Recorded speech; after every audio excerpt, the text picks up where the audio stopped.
Hello there. Thank you for joining us. Welcome to Nightline. I'm Handy Gui. Let's dive into the news. Sibu and Kuching districts are now classified as red zones following the increasing number of locally transmitted COVID-19 cases recorded in the past 2 weeks. Sibu had recorded a total of 44 local infection cases, whereas Kuching recorded 41 cases in the last 14 days. Sarawak Disaster Management Committee said in the statement that Sarawak recorded 24 new positive cases in the state today. 7 recorded in Kuching, 5 in Miri, 5 in Sibu, 2 in Suraman, 1 each in Bintulu, Samarahan, Sabau, Selangau and Serian. This put the total number of infections in the state at 1,275 cases. The committee also informed that Selangau and Sabau district are turning from orange to yellow zoned, where each of the districts recorded 1 case. Moving on to the national COVID-19 update.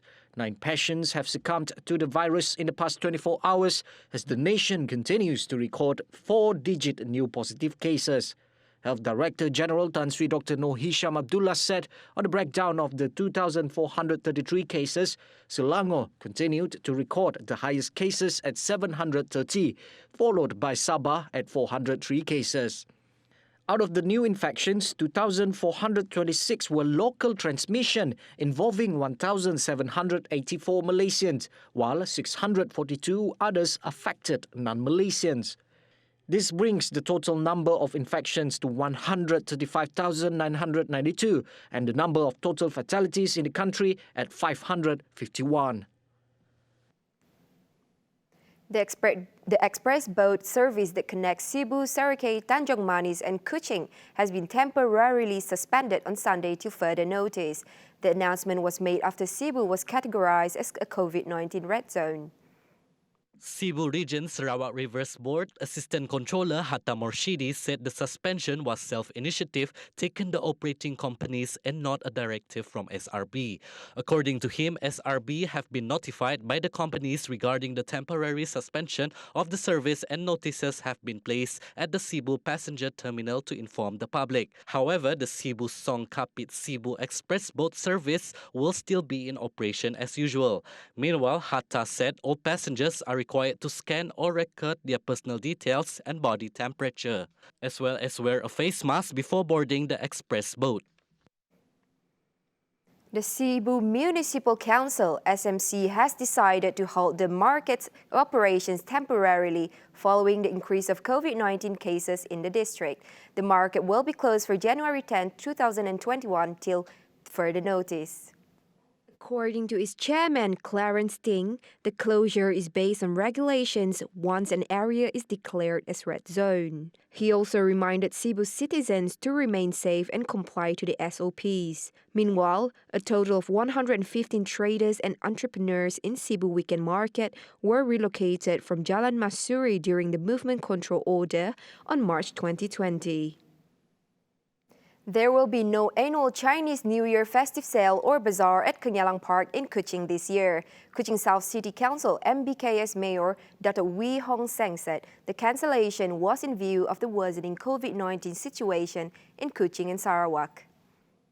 He explained that an online poll found that 86% of the people voted against organizing the Chinese New Year bazaar.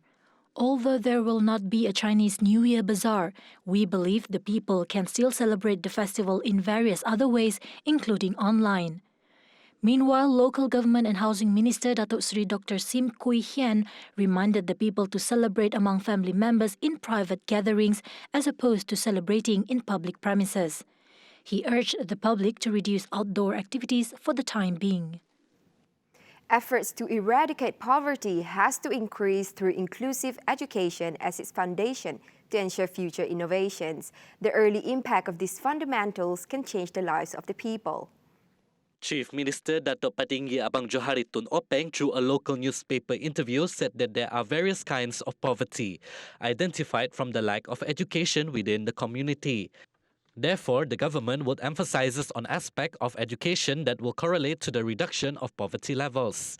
Through education, Abang Johari said it can change a family's fate, and it has been evident that when an individual becomes successful despite the family's background. He also urged the younger generation to step out of their comfort zones and continue to advance themselves. If an opportunity to study abroad presents itself, the matter should be accepted and serve as a challenge to remain competitive. In fact, the government is also providing funds to continue for tertiary education, including fees through scholarship and loan assistance, an added value to empower education in Sarawak. The implementation of the People-Centric project will be monitored closely through feedback from coordinated meetings held monthly. Therefore, the government is committed at ensuring that the projects are to be completed on schedule. Assistant Minister of Local Government and Housing Datuk Dr. Pengwang Manggel said it includes monitoring of the implementation of Marudi Bridge project and several other projects. He, who is also a member of the Marudi State Assembly, explained the meeting was held with the Public Works Department of the Northern Region, PWD Miri Division, and Marudi District Officer. He added the Marudi Bridge project is scheduled to be completed next year. Construction works on coastal and land are also being carried out. Meanwhile, works on the river section will begin when the piling machine arrives at the site in the near future. The implementation of the repair and upgrading project for all the roads in Marudi village is being implemented by PWD. Other ongoing people-centric projects are progressing on schedule. The strategic location of DARO Food Court poised to attract more visitors, especially with the newly built pavilion in the area. The facility would be utilized for official events and entertainment. DARO Assemblyman Safi'i Ahmad said the project is expected to be completed in March 2021. Perkara ini telah pun diserah tapakkan kepada pihak kontraktor yang telah berjaya melalui tender yang telah dikeluarkan oleh pihak Majlis Daerah Makmur DARO, dan insyaAllah kerja-kerja ini akan siap dilaksanakan dalam bulan Februari ini. Dengan siapnya sebuah astaka mini nanti yang merupakan astaka pelbagai guna, dan ini akan memberi kemudahan tambahan kepada masyarakat di DARO, begitu juga dengan agensi dan juga mana-mana pertubuhan yang ingin melaksanakan aktiviti di persekitaran ini. He added the allocations of 450,000 ringgit for the project was approved by Chief Minister Datuk Petinggi Abang Johari Tun Openg. Earlier, tile installation, chair and table at DARO Food Court was completed with an allocation of 250,000 ringgit under the Rural Transformation Project RTP. Sports facilities in Tasik Biru will be enhanced. Tasik Biru Assemblyman Dato Henry Jinab said it is to provide conducive infrastructure facilities towards the local community. He added futsal courts will be developed in villages in the constituency which currently do not exist, while the existing football field will also be upgraded. Such move aims to cultivate a healthy lifestyle. Commenting further, some villages already have suitable hall for badminton and other sports activities. However, he stressed that youth should be proactive in applying for such provisions in the future.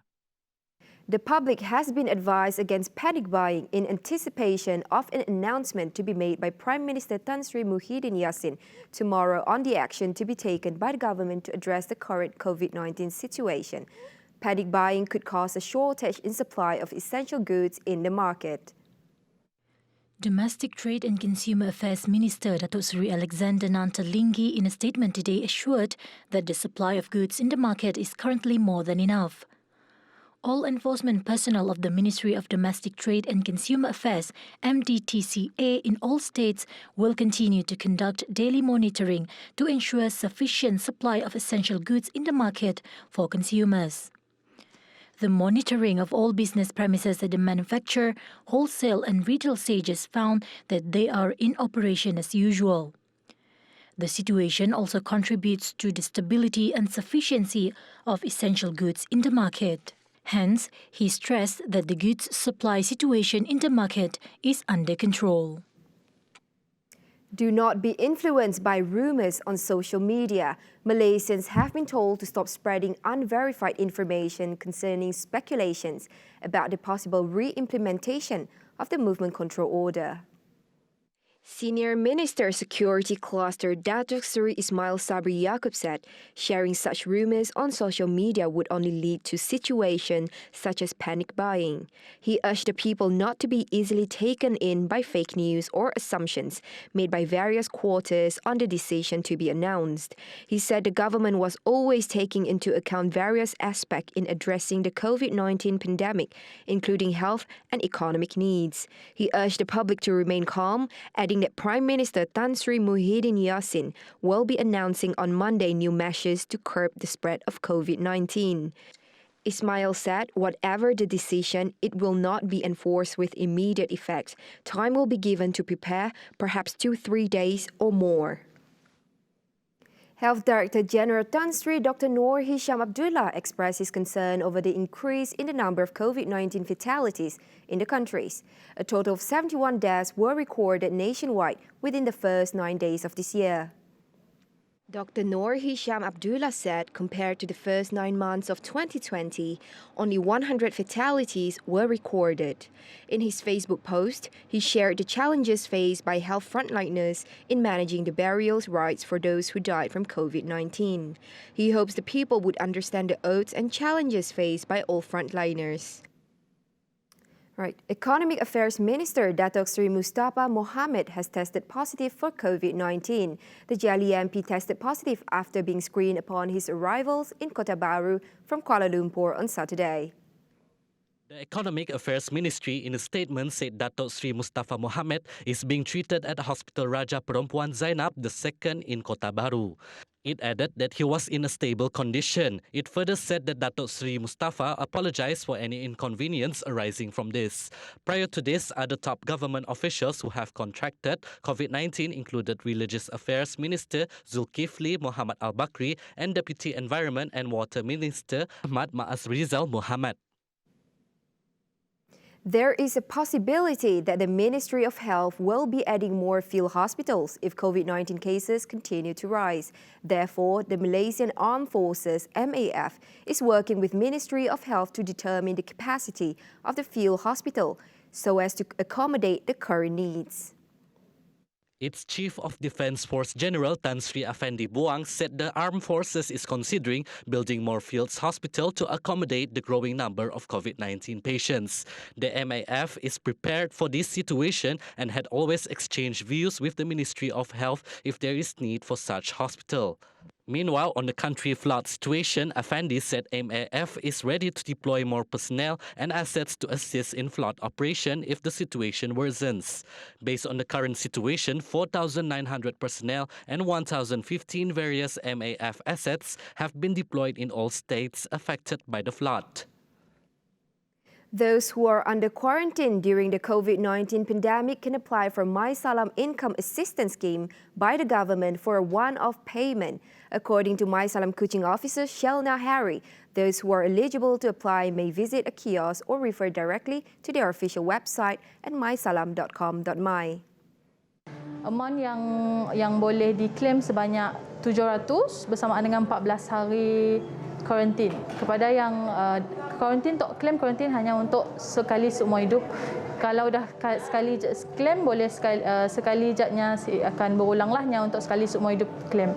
Syarat memohon mestilah penerima bantuan sara hidup berumur 18 sampai 65 berkahwin, 18 sampai 65 OKU dan 40 hingga 65 bujang.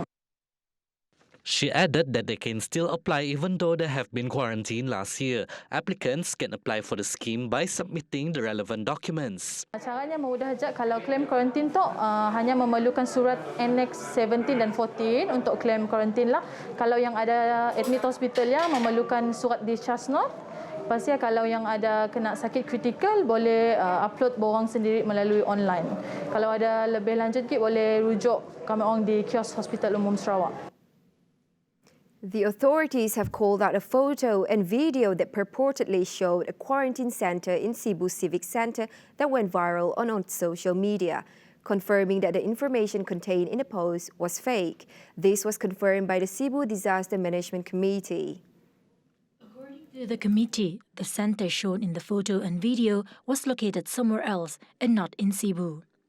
An officer of the committee expressed dismay at what he deemed as irresponsible behavior aimed at causing panic among the masses during the COVID-19 pandemic. For the record, 8 longhouses in Pasai Siong have been placed under lockdown for at least 14 days until further notice, starting yesterday after 37 COVID-19 cases were detected. Indonesian authorities located the black boxes of the Sriwijaya airjet that crashed into the sea. More human body parts and suspected pieces of the planes were retrieved. On Sunday, signals thought to be from the jet's flight recorder were traced. More than 10 ships have now been deployed on the site with Navy drivers. Chief of Indonesia's Search and Rescue Agency, Bagus Purohito, said the agency detected signals in 2 points believed to be the black boxes. Investigators are also analyzing items that they believe to be the wreckage from the aircraft. The Boeing 737-500 with 63 passengers and crew was headed to Pontianak in West Kalimantan on Saturday before it disappeared from radar screens for 4 minutes after takeoff. Now on to sports news.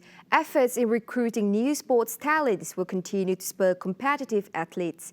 The Sports Carnival New Talent Search 2021, organised by the Sarawak Sports Corporation, held in SJK Chunghwa Batukawa, has significantly become a platform in identifying future athletes. Arm wrestling and Spartan sports are among the highlights at the carnival. According to arm wrestling coach Premier 101, Dominic Johnny, the carnival aims to recruit new talents in arm wrestling, especially the younger generation, to replace the older generation. Besides, he added the initiatives of the carnival is to establish an arm wrestling club in schools throughout Kuching and Samarahan district. Setakat ini perkembangan gusti lengan di Sarawak, kita lebih meneraskan pencarian bakat baru pada usia yang muda, terutama di bangku sekolah. So, apa yang kita sedang usahakan sekarang ini adalah school project. Kita mau masuk ke sekolah-sekolah untuk menubuhkan kelab gusti lengan bagi setiap sekolah. He stresses that the carnival adhered to the stipulated standard operating procedure strictly in accordance with the National Security Council and Ministry of Health. Meanwhile, an arm wrestler athlete, Muhammad Shafiq Abdullah, his goal is to represent the state on a national and international stage in the next 5 years.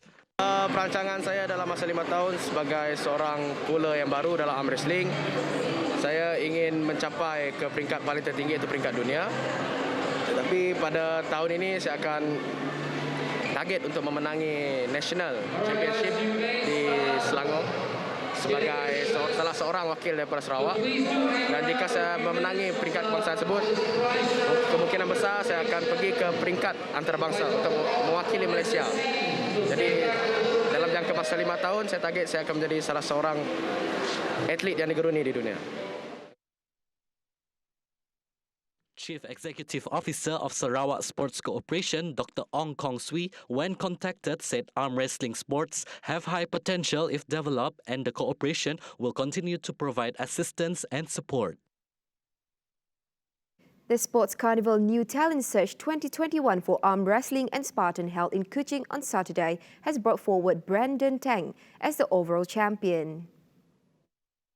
Brandon won the below 78 kg right-hand male senior category and won second place for the left-hand category, while both right-hand and left-hand female categories were won by Salina Asim. For Spartan sports, Zulkarnain Zaidin became the champion with a time record of 2.53 minutes in the 100 box jump over 24 event. The carnival was held at SJKC Chunghwa Hall, Batukawa, and involved 81 participants in the arm wrestling sports, while the Spartan event was joined by 120 participants.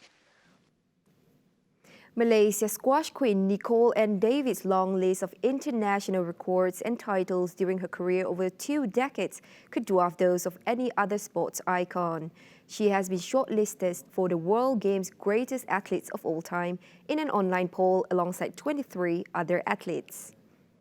The 24 candidates are from all editions of the World Games' 40-year history, and they represent 24 different sports as nominated by their international federations.